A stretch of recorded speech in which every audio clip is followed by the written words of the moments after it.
Welcome to my YouTube channel. Today I'll be speaking on the summary of chapters 2, 3,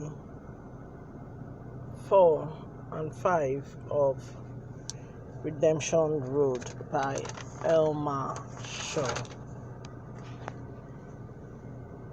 Chapter 2.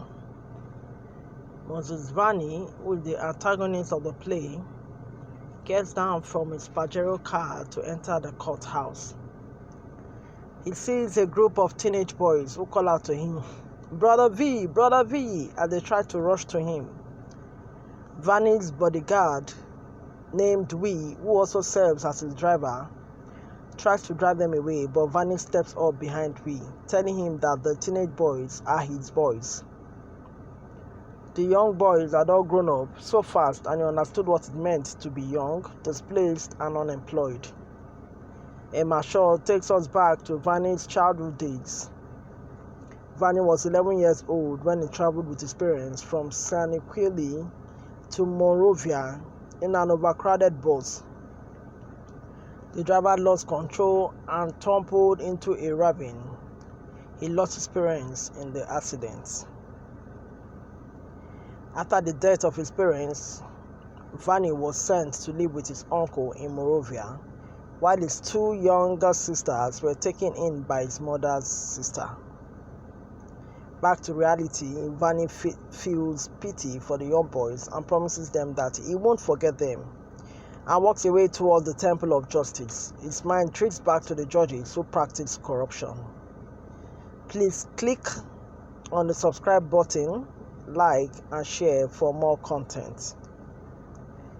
Now move to the summary of chapter 3.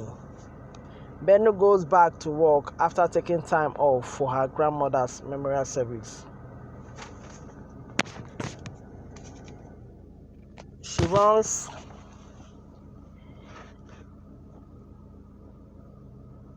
a non-governmental organization named Peace in Practice, where she helps women who are war victims and those going through trauma as a result of the war. Agnes Jala, PIP's Speaks in Practice co-director, comes to tell her that Calvin Daniels, who was Bendu's childhood friend, had come to the office to see her. Calvin had co-sponsored one of the events they had in PIP, and Agnes had been trying to matchmake the both of them. But Bendu seemed not to be interested because of the unfortunate incident she had as regards her past relationship with Jonah, her first love, who died of an unknown cause just 2 months before their wedding. Her thought goes back to Calvin. Calvin had been her brother's best friend and was a witness to his murder in 1980 during the coup d'etat. Calvin had not yet gotten over Benji's death and the entire coup. Calvin Daniels comes into Bendu's office at 10 a.m. Bendu is surprised to see him and asks if they can talk later because she has an interview. But she didn't know the writer from World Journal who was to interview her was Calvin Daniels. Bendu was glad that her NGO will be featured in a reputable magazine like the World Journal, and Calvin was also one of the best writers around. Calvin asks her about the challenges they face in their NGO, and she tells him the wall of silence. That is, it is difficult getting women who are war victims to open up about their experiences during the war. He also asks her how she got involved in starting the NGO, and she tells him that she just wanted to help war-affected women. Calvin ends the interview and asks Bendu for a date. Now, the summary of chapter 4. Rosetta, Josephine, and Tene were the young women who would be in the counseling session at PIP. Rosetta was tough and very bitter about losing her husband to ethnic violence during the war. Josephine was friendly, a motherly figure who always helped the counselors by being open and honest. Tene was new and worked at Seatta's house as a cook helper. Seattle always complained about her, and Bendu recognized the symptoms of post-traumatic stress. Bendu had advised Seattle to send her to PRP for counseling twice a week, though Seattle finally fired her. After weeks of counseling, there had been an improvement on the three of them. The last assignment given to the woman was to write a letter to the person who had caused them the greatest pain during the war. Tene writes a letter to her mom for abandoning her during the war and pushing her into the arms of the fighters, even after she comes back at the age of 12. Her mom did not want to have anything to do with her. The two women all read their letters, and there was a lot of emotions going on in the room. Agnes gives them the next assignment for the next session on how they would deal with the situation when they come face to face with the person who had hurt them the most. After the day's work, Bendu and Agnes leave the office together around 6 p.m. On her way to get some bread from the Oriental Bakery on Mechlin Street, she sees Commander Cobra at the gas station, chatting with someone. Immediately, she feels very faint.